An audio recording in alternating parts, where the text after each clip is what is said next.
Parks and Recreation, how can I help you? Hello, my name's Wendy and I'm calling from the podcast Science Versus. And I heard that you guys had a Bigfoot sighting. Uh-huh. Is that true? Let me transfer you to Roger. Hold on just a second, okay? Okay, thanks. You're welcome. I'm on the phone to Parks and Rec in Round Rock, Texas. It's a town about 20 minutes north of Austin. And in June, their official Parks and Rec department Facebook page posted pictures of suspiciously large footprints and other rather odd findings. This is Roger Heaney, the Parks and Rec spokesperson. So who saw Bigfoot? Yeah, there's been several sightings of Bigfoot prints and Bigfoot fur and other unexplained phenomenon in our parks, trails, in and around our woods areas here in Round Rock, Texas. It's been pretty amazing. Bigfoot has been seen all over the United States, not just in Texas. A paper, yes, a scientific paper, published several years ago, analysed more than 500 Bigfoot reports across the Pacific Northwest since 1944. And people have taken these reports so seriously that a county in Washington has outlawed the, quote, premeditated, willful or wanton slaying of Sasquatch, end quote. That's AKA Bigfoot. But it's this recent sighting in Texas that has been getting a lot of attention. This is one huge footprint found along the Brushy Creek Trail Father's Day weekend. More evidence keeps popping up. Curious clumps of evidence, maybe hair, perhaps from Bigfoot. So we had to send a reporter to examine the evidence. Whatever Wendy wants, Wendy gets. Rose Reid is a radio producer and friend of the show. And she went into the heartlands of Texas to get to the bottom of this. How did it go? Well, as any search for a big man goes. Elusive, intriguing, left with questions. Rose found out that this big Bigfoot fervour kicked off when a resident said that they saw Bigfoot. Then, a couple of days later, a park ranger at Round Rock noticed something really unusual. Oh, this is famous Rodney. Hi, I'm Rose. How you doing, Rodney? And Rodney is a straight shooter, a by-the-book kind of guy. Yes, that is correct. So, a few months ago, on the morning in question, Rodney was just going about his regular business, making sure the park was in order. Is part of your job looking for unusual things? Yes, that is correct. If we hear or see anything, we definitely have to come and check it out to see if there's something that we need to report. And that morning, he did see something that he needed to report. When I was changing the trash can, I heard a lot of noise down here, and I saw this. Basically, it's like a fort that's built with a whole bunch of sticks, and I thought it's going to be a Bigfoot nesting area. And then, more evidence surfaced. Some giant footprints had been found. Rodney took Rose to see one. It was in some scrub near a creek. There's a footprint right here, so... It really actually looks like a footprint. Sure does. I'm a size 8 in women's. This is about 4 inches taller than mine, you think? And wider. Much wider. When Rose was back in New York, she was still thinking about how real and big that footprint looked. That's what's so crazy about it. And wait, but were there footprints like around it? Just one solo footprint? Just one. That's weird, right? Because unless it's like a peg leg Bigfoot. Or he was running through the creek bed. Or she was running through the creek bed. Touché. Okay, so could Bigfoot have made those footprints? Is Bigfoot living amongst us? That's what we're going to find out here today. And you might think, Bigfoot doesn't exist. Knock it off, Wendy. But all around the world, people have stories of these kinds of creatures. In the Himalayas, it's called the Yeti. In Russia, they're called Almas. In Australia, it's the Yowie. But whatever you call it, and on today's show, we're going to call it Bigfoot, recent scientific discoveries have made the idea of this creature kind of plausible. When it comes to Bigfoot, there are lots of hairy things in the woods. But then there's science. Science versus Bigfoot is coming up just after the break.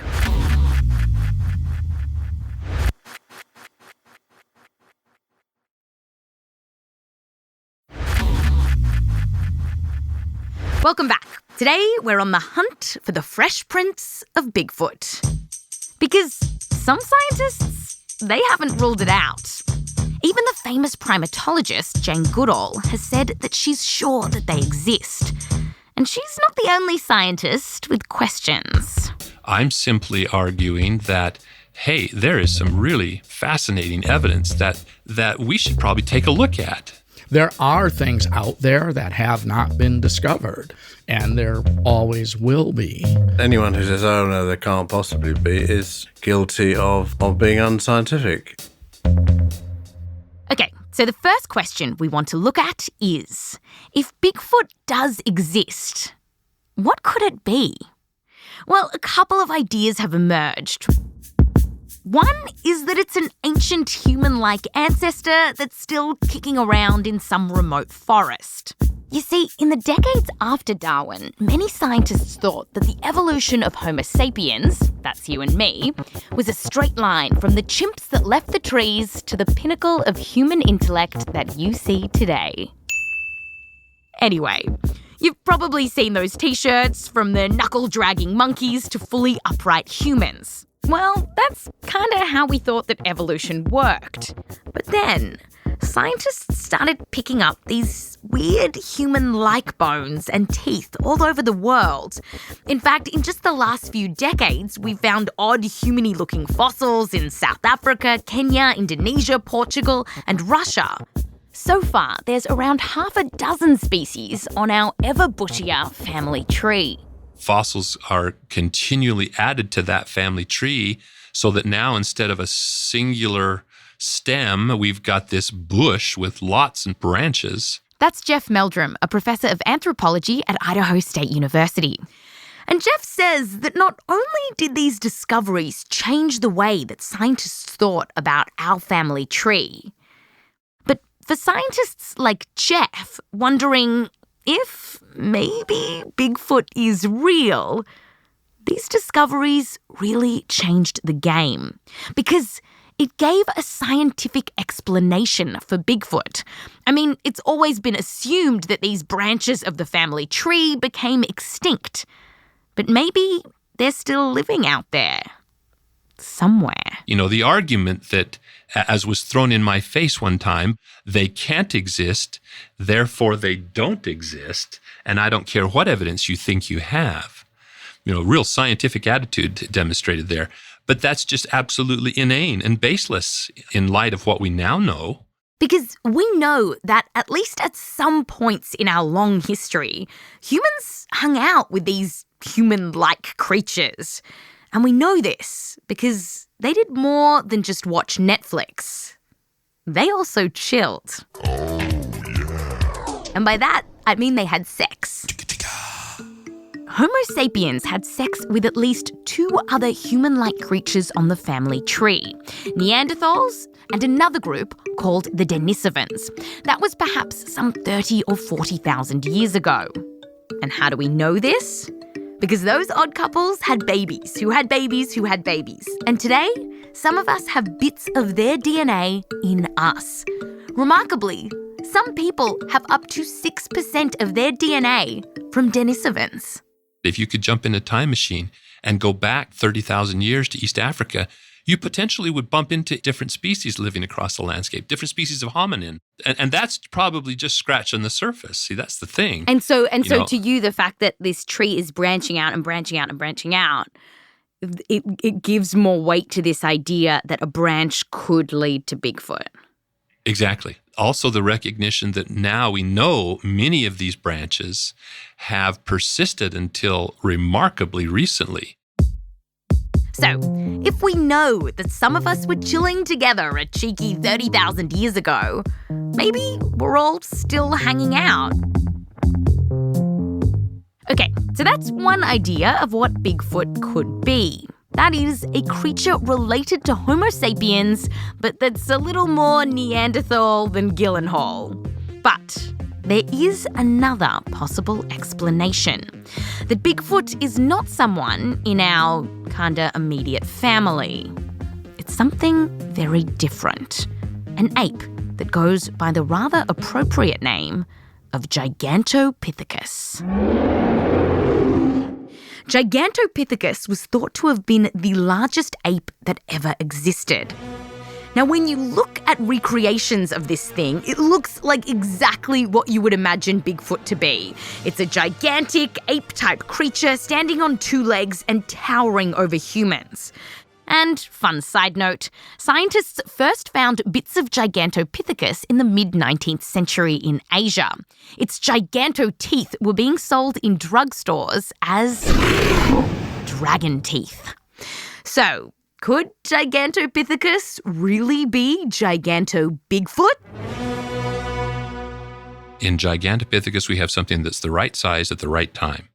But when Jeff says the right size, it's not like researchers have a full skeleton of this thing. The only representation is 2 jaws and a few thousand isolated teeth, which is paltry. I mean, when you think about it. Oh, that's all we have. We don't have any, no legs, we have no long bones, arms. no leg. Yeah, exactly.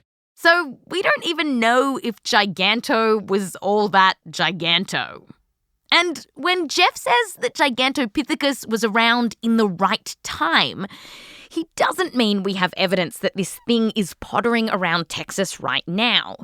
In fact, the bones that we do have been dated to a long time ago. Perhaps as recently as 200 to maybe 300,000 years ago. And that really is a long time ago. Now, either explanation that Bigfoot is an ancient human-like thing that's still around, or a Gigantopithecus-like thing, they're both somewhat plausible. But for these ideas to be convincing, we need evidence that these creatures are, of course, still living today. So, are they? Well, of course. Maybe it's possible that they survived after all this time.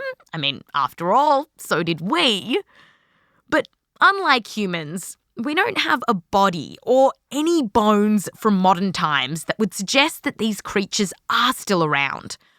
All that we have are some fuzzy photos and videos that people claim show Bigfoot. So, if Bigfoot's around, where is it? Well, where's the body? Okay.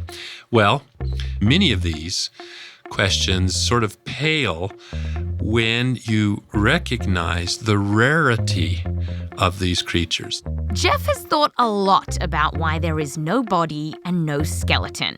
He says, okay, so what if there's just not a lot of them around? And say they tend to hang out at night and often on their own in big forests, which would make them harder to find. Solitary, nocturnal, far-ranging. It's not that surprising that we haven't found a body. And Jeff says, okay, what if there's a small group in Idaho, like 100 Bigfoots? Wait, what's the plural of Bigfoot? Is it big feet? Okay, so say there's 100 big feet. At most, perhaps in all of Idaho, 100 individuals. There's 20,000 black bear in Idaho. Compare 100, potentially 100 Bigfoot with 20,000 black bear. Now, you go out in the field, how many times do you bump into a black bear? Okay, but Jeff, of course, knows that people do sometimes bump into black bears. So, with no body, what else can we look at to see if Bigfoot is out there? Well, one thing we can look at is footprints. Remarkably, scientists can use tracks to try to understand how animals live. It's particularly useful for understanding extinct creatures like dinosaurs and even early humans. As one researcher wrote, footprints are the, quote, nearest things we have to movies of extinct animals, end quote. Footprints can give us hints about how fast a creature was travelling, whether it was an adult or a child, how tall they were, and even if they had missing toes or arthritis. And footprints are actually Jeff's specialty. But here's another thing you need to know about Jeff. Bigfoot is kind of his passion project. And since the 90s, he's amassed one of the world's largest collections of footprints attributed to Bigfoot. Well, I don't have an exact count, but it's in the neighborhood of 300 probably, 300 just casts, and then files with photographs of probably hundreds more. 300. Where are they stored? In my laboratory, I've got drawer banks that go from floor to ceiling. And these casts of Bigfoot prints have convinced Jeff that there really might be something to this Bigfoot story.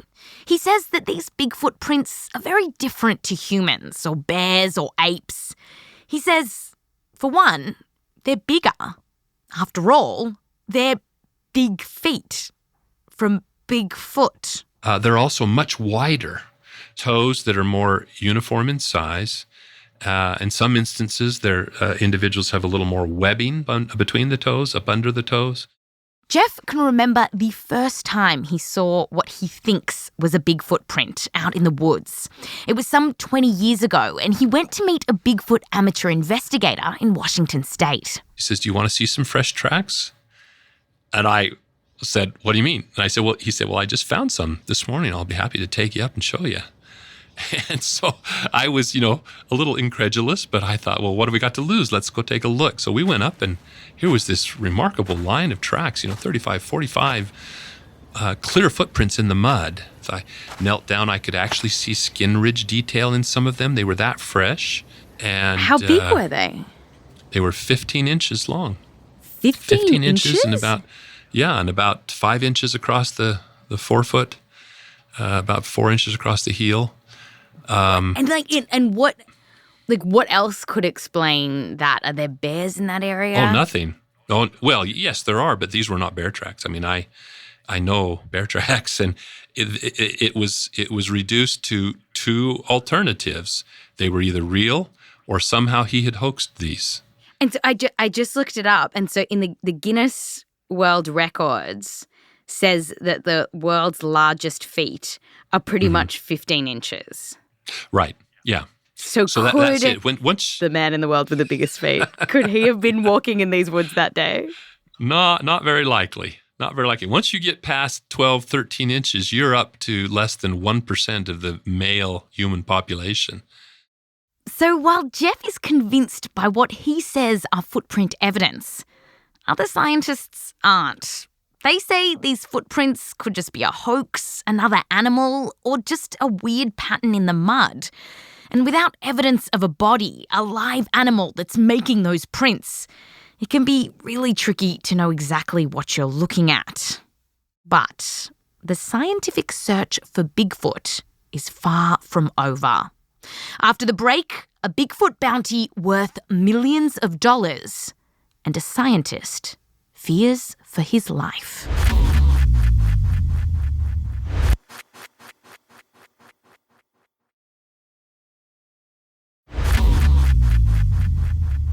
Welcome back. So, we've established that it's possible that some ancient human or ancient gorilla-like thing might have evolved to become Bigfoot. But we've also established that there's no body to speak of, and we can't just rely on footprints to prove that Bigfoot exists. Still, hope is not lost.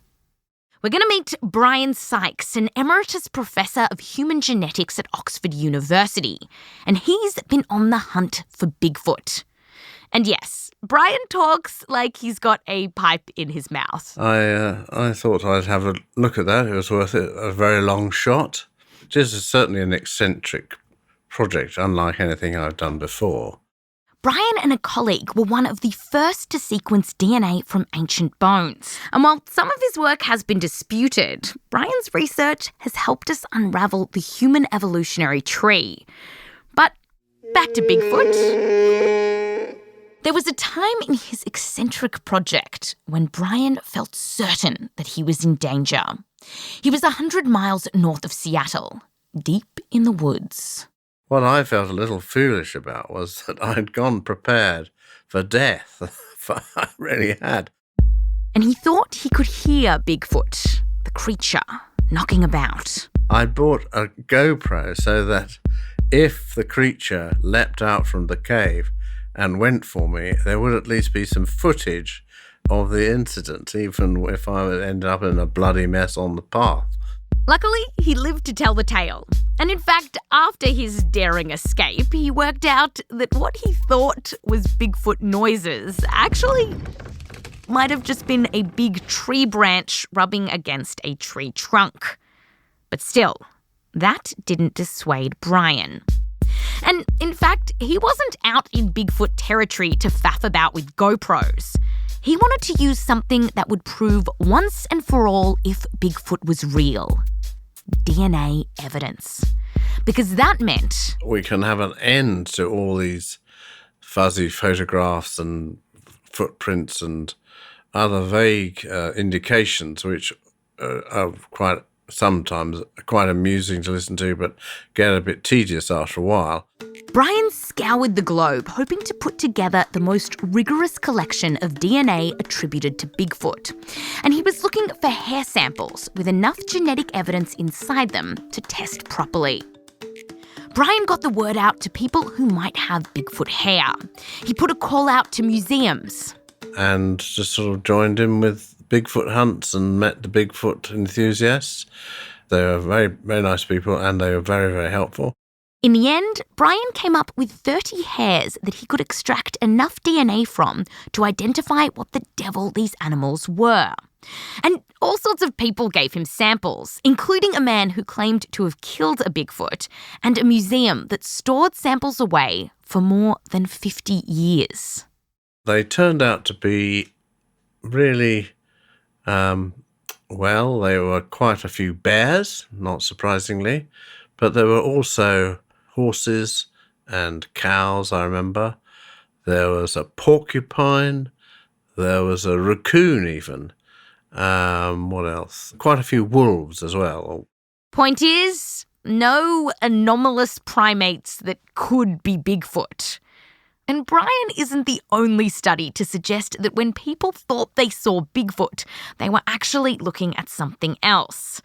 A study analysing decades of Bigfoot sightings across the Pacific Northwest found that Bigfoot hotspots often overlapped with black bear territory, suggesting that there, quote, may be cases of mistaken identity, end quote. Well, of course, I was a bit disappointed. It would have been a find of the century, really, wouldn't it? You sound very colonial, don't you? Oh, dear. But Bryan says that his research actually doesn't mean that Bigfoot doesn't exist. Would you be surprised if something were to come up? Not particularly, not too surprised. I suppose 30 hairs is really nothing. And anyone who says, oh, no, there can't possibly be, is guilty of being unscientific. At the risk of being unscientific, I still have to ask, is it really possible?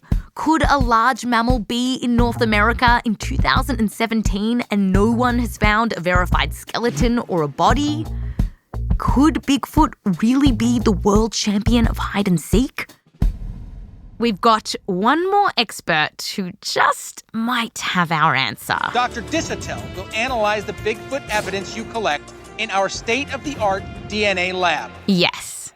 We're going to meet Professor Todd Disotell, who you might remember from such shows as $10 Million Bigfoot Bounty. The premise? Pretty simple. If any of you can provide us with visual and DNA evidence of Sasquatch, you will win a $10 million bounty. When Todd's not on reality TV, he runs New York University's molecular primatology lab. This must be it. Bigfoot crossing. Where, as part of his work, he identifies new primates and studies the origin of human species. Now, after that show he was on, where, by the way, no one got the bounty, Bigfooters are still sending Todd stuff to analyse. I get random crap in the mail constantly. Some guy in January sent me a banana that he said he saw a Bigfoot eating, and he went and got the peel and wanted me to sequence to see if there was any Bigfoot saliva on it. And Todd finds it very difficult to believe that Bigfoot is hiding in the woods somewhere. We put the idea to him that maybe there's just not that many Bigfoots around, big feet around, and Todd was pretty unimpressed. Part of the reason for this is because he says there's just all this technology out there that makes it pretty easy to find big animals, like game cameras. It's a motion detector infrared camera that's out there at night. I mean, anytime anything walks by it, it snaps a picture. And Todd says that it's not just the odd Bigfoot hunter planting these cameras. It's scientists, naturalists, and hunters. It's the thousands of people going out on weekends, and then tens of thousands of game cams are out there. Now, lots of great pictures of bear asses, like black bear, grizzly bear. But where's the Bigfoot body? Where's the body? Where's a skeleton? Todd couldn't remember the last time a completely new species of large mammal was found in North America. So we went searching, and one scientist told us that it was possibly a new species of sheep that was described by scientists more than 100 years ago. But since then, we haven't had much in North America that's big and new and lives on land. There are things out there that have not been discovered, and there always will be. I just am skeptical we've overlooked a 8-foot-tall, 600, 700-pound giant walking amongst us. The probability isn't zero, but it's adjacent to it. So, when it comes to science versus Bigfoot, does it stack up? Well, we've got lots of footprints, big footprints, but they're tricky to make heads or tails of. And otherwise, we have no bones, no DNA, and no body. Okay, so we at Science Versus, we're not holding our breath for any Bigfoot bodies to appear anytime soon. But that does raise the question. Why are people still seeing Bigfoot all around the world? And, well, maybe it's because they keep looking for Bigfoot, wanting, hoping to see Bigfoot. And so, sometimes they actually see it. That might be what's happening in Round Rock, Texas. This is one huge footprint found along the Brushy Creek Trail Father's Day weekend. More evidence keeps popping up. But there's also something you don't know yet. We followed up with the Parks and Rec media team, Roger and Mary, just to get a little more info about those sightings. The enthusiasm from our Round Rock, Texas residents has been so positive and exciting. We're inviting kids to come with their flashlights to actually have their own nighttime Bigfoot expedition experience. And we kind of think that they might actually get a glimpse of him at that. Are one of you two dressing up as Bigfoot in order to encourage kids out on the park? Is that what's going on? It definitely won't be Mary and I. No, that's for sure. Definitely no. Oh, but it will be someone. It will be someone, yes. Guys! They've been looking for him. We got to give him something to, Whether Bigfoot's real or not, the community is so excited and positive about this that we got to give them something to find. We don't want to let them down. Definitely. But people believe. They really believe. And then... Well, I think some of the real evidence is the enthusiasm that our residents have. Come on! Can you tell I work in media relations?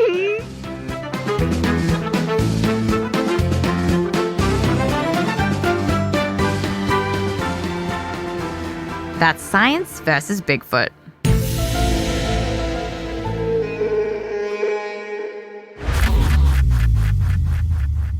This episode has been produced by our senior producer, Kaitlyn Sawrey, me, Wendy Zukerman, Rose Reid, Heather Rogers, and Shruti Ravindran. Production assistance from Rose Rimler. Edited by Blythe, Terrell, and Annie Rose Strasser. Fact-checking by Michelle Harris. Sound design by Martin Peralta. Music written by Bobby Lord. And a big thank you to Dr. Michael J. Hickerson, as well as Professor James L. Patton. Thank you, James. He sent us a 7-page document describing the last large mammals discovered by Western scientists in North America. Suffice to say, Bigfoot wasn't on the list. Next week, Science Versus is tackling vitamins. What do you actually need to take? And will you regret it if you don't? So if you were going to explain this to your 7-year-old, he said, "Daddy, should I take calcium supplements?" What would you say? I would say, no, that'd be a complete waste of time for you. Why do you ask? I'm Wendy Zukerman. Back to you next time.